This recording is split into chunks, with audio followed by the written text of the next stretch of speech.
Assalamualaikum warahmatullahi wabarakatuh. Teman-teman, sekarang kita kembali lagi pada pembelajaran tematik, yakni tema 2, subtema 1, pembelajaran 5 dan 6. Mudah-mudahan kalian sehat selalu dan tetap semangat untuk belajar ya. Nah, pada pertemuan kali ini tujuan pembelajarannya yaitu 1. Mampu mengidentifikasi dan menjelaskan fungsi organ pernapasan pada manusia. Yang kedua, mampu menggali informasi dari teks berkaitan dengan pertanyaan apa dan bagaimana.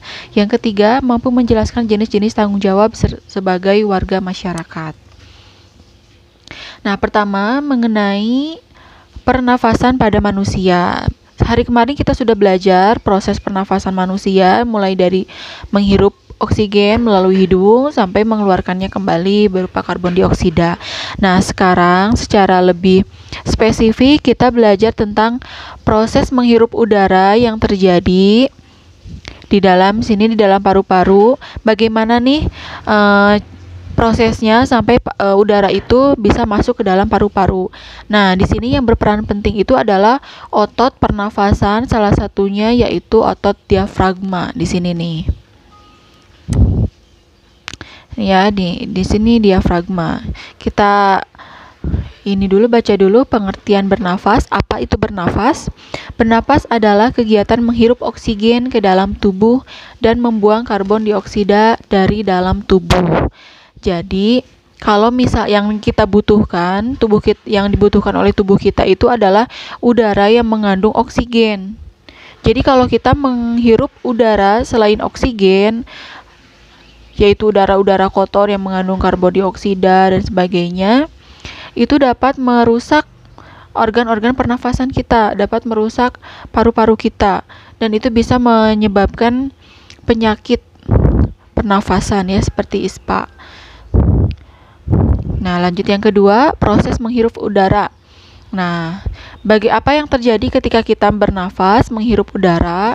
Di sini, baca, diafragma datar, otot tulang rusuk mengangkat rusuk, paru-paru membesar, lalu udara masuk. Di sini ya. Jadi otot diafragma itu ketika kita menghirup udara, otot diafragmanya itu akan berkontraksi menjadi lebih datar. Tuh, sini datar. Lalu tulang rusuknya mengangkat. Nih, bergerak keluar tulang rusuknya. Menggelembung gitu ya, jadi membesar. Nah, lalu di situ paru-paru di dalamnya pun akan ikut membesar karena tadi tulang rusuknya itu kan mengembang, membesar sehingga paru-paru di dalamnya juga dapat membesar. Nah, ketika paru-paru membesar itu udara dapat masuk ke sini ke dalam.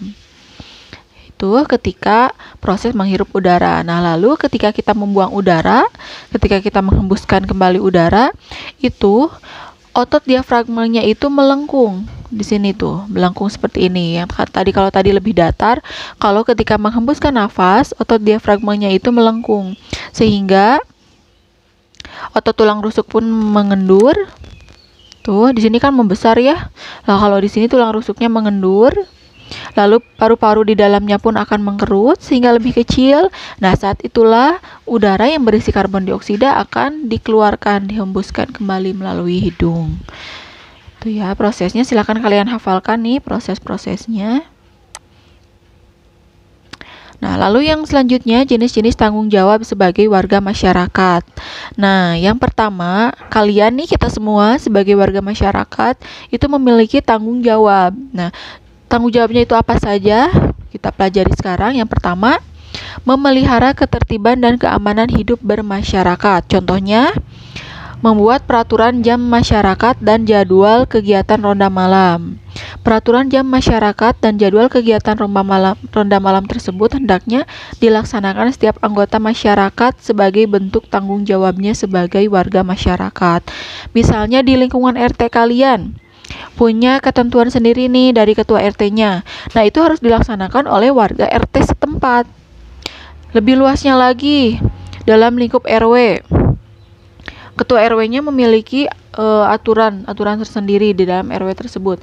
Nah, kalian sebagai warga dari RW tersebut harus mengikuti aturan-aturan tersebut. Tujuannya untuk memelihara ketertiban dan keamanan hidup bermasyarakat. Jadi kita semua tidak boleh melanggar, apalagi sampai membuat resah warga masyarakat ya, karena itu bagian dari tanggung jawab kita. Yang kedua, menjaga dan memelihara rasa persatuan dan kesatuan masyarakat. Nih, kalau tadi di dalam masyarakat itu ada ketertiban dan keamanan yang harus diciptakan. Yang kedua, menjaga dan memelihara rasa persatuan dan kesatuan. Bagaimana supaya di dalam masyarakat itu tumbuh kesatuan persatuan. Jadi solid ya kalau bahasa gaulnya sekarang. Jadi harus solid gitu antar warga masyarakat. Jadi sebaiknya jangan hidup masing-masing, individualis, jangan, karena kita sebagai makhluk sosial perlu bermasyarakat. Nah, dalam menjaga persatuan dan kesatuan masyarakat ada beberapa prinsip dasar yang harus kita pegang. Yang pertama, membina keserasian, keselarasan, dan keseimbangan dalam berbagai lingkungan hidup. Yang kedua, saling mengasihi, membina, dan memberi antar sesama. Yang ketiga, tidak menonjolkan perbedaan, tetapi mencari kesamaan. Nah, ini prinsip-prinsipnya ya yang tidak boleh dilanggar supaya satu sama lain, sesama warga itu dapat merasakan kenyamanan satu sama lain kalau setiap orang dapat menjaga prinsip-prinsip ini. Yang selanjutnya, perilaku yang dapat ditunjukkan. Nih, yang mencerminkan persatuan dan kesatuan. Contohnya yang pertama, hidup rukun dengan semangat kekeluargaan antar warga masyarakat. Jadi kita dengan tetangga, dengan warga sekitar itu jangan seperti orang lain yang nggak kenal gitu. Jadikan mereka itu seperti keluarga kita. Karena ketika kita perlu apa-apa, kita tidak akan bisa langsung meminta tolong keluarga atau kerabat kita yang jauh. Misalnya ketika kita terjatuh di halaman, tentunya kalau tidak ada orang di rumah, yang pertama kali dapat menolong itu adalah warga sekitar, tetangga kita, ya. Tidak akan langsung kepada orang lain yang jauh jaraknya dengan kita. Jadi kita harus bersifat kekeluargaan juga dengan warga di sekitar. Yang kedua, setiap warga masyarakat menyelesaikan masalah sosial secara bersama-sama. Jadi musyawarah gitu ya, tidak boleh apa-apa itu dengan kekerasan, menyelesaikan masalah dengan langsung tindakan hukum misalnya. Kalau bisa diselesaikan dengan cara baik, silahkan. Nah, selanjutnya bergaul dengan sesama warga masyarakat, tidak membeda-bedakan suku, agama, ras, ataupun antar golongan. Jadi kalau tetangga kita itu misalnya beragama non-muslim, tetangga kita itu berasal dari suku daerah yang lain, atau memiliki warna kulit yang berbeda dan sebagainya, perbedaan-perbedaan tersebut jangan menjadi penghalang, jangan menjadi pemisah antara kalian dengan tetangga, dengan warga sekitar. Karena perbedaan-perbedaan tersebut selama bisa ditolerir, itu jangan sampai jadi penghalang untuk kalian tetap bersosialisasi, untuk kalian tetap menjalin hubungan yang baik. Selanjutnya, menggunakan bahasa Indonesia secara baik dan benar dalam bergaul antar suku bangsa. Kalau tetangga kalian itu misalnya memiliki bahasa daerah yang berbeda dengan kalian, misal ya, ini contoh saja. Misalnya ibu berasal dari suku Sunda, bahasa daerah ibu adalah bahasa Sunda.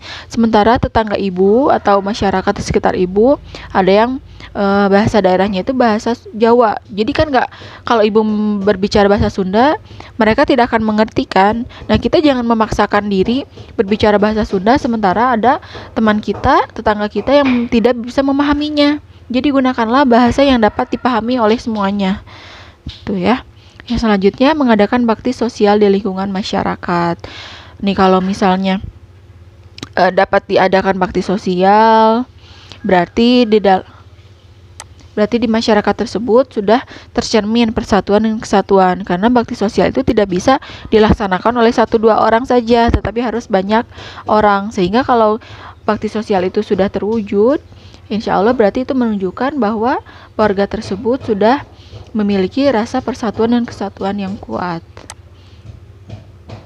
Nah, yang ketiga, meningkatkan rasa solidaritas sosial sebagai sesama anggota masyarakat.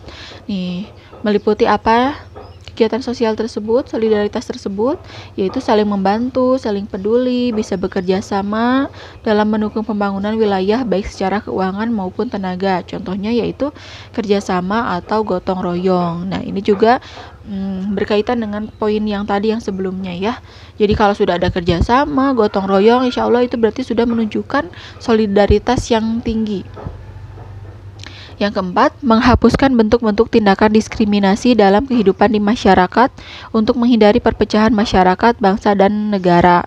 Nih, secara harfiah, diskriminasi berarti perbedaan perlakuan. Diskriminasi ini memiliki arti memperlakukan orang atau kelompok, biasanya minoritas, secara berbeda berdasarkan karakteristik seperti asal, ras, negara, agama, keyakinan politik atau agama, kebiasaan sosial, jenis kelamin, bahasa, dan usia. Misalnya, di lingkungan tempat tinggal kalian itu rata-rata semuanya itu beragama Islam. Lalu ada 1-2 orang yang beragama non-Islam, non-Muslim. Lalu kalian yang beragama Islam itu mengucilkan teman atau tetangga kalian yang beragama non-Muslim. Nah, itu tidak boleh. Yaitu namanya diskriminasi atau membedakan perlakuan kalian, tidak boleh. Ataupun yang berbeda ras, berbeda bahasa, berbeda jenis kelamin. Itu tidak boleh dibedakan perlakuannya. Tuh ya, jadi kalau misalkan kalian membeda-bedakan teman atau kerabat kalian, berarti kalian sudah bersikap diskriminasi, sudah membedakan perlakuan, dan itu sebetulnya melanggar ya, karena kita sebagai warga negara Indonesia itu harus menjunjung persatuan dan kesatuan. Nah, itu saja yang dapat Ibu sampaikan pada pembelajaran kali ini. Yang selanjutnya, untuk menyajikan informasi terkait dengan kata tanya apa, bagaimana. Nah, itu silakan Ibu berikan dalam bentuk tugas. Sebelumnya kalian baca dulu teksnya di halaman 46.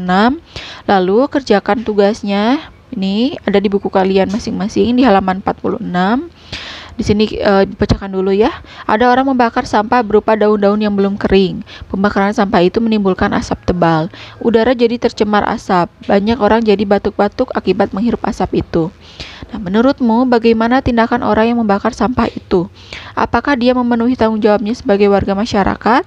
Jika tidak, apa akibat dari tindakannya itu? Nah, di sini kalian diminta untuk menggali informasi terkait dengan pertanyaan bagaimana lalu apa. Silahkan kalian jawab berdasarkan pendapat kalian, sesuaikan dengan teks yang tadi. Lalu kalian tuliskan pendapat kalian. Boleh didiskusikannya dengan anggota keluarga saja ya, karena tidak ada teman-teman di kelas. Nah, itu saja yang dapat Ibu sampaikan pada pertemuan kali ini. Terima kasih atas perhatian kalian. Assalamualaikum warahmatullahi wabarakatuh.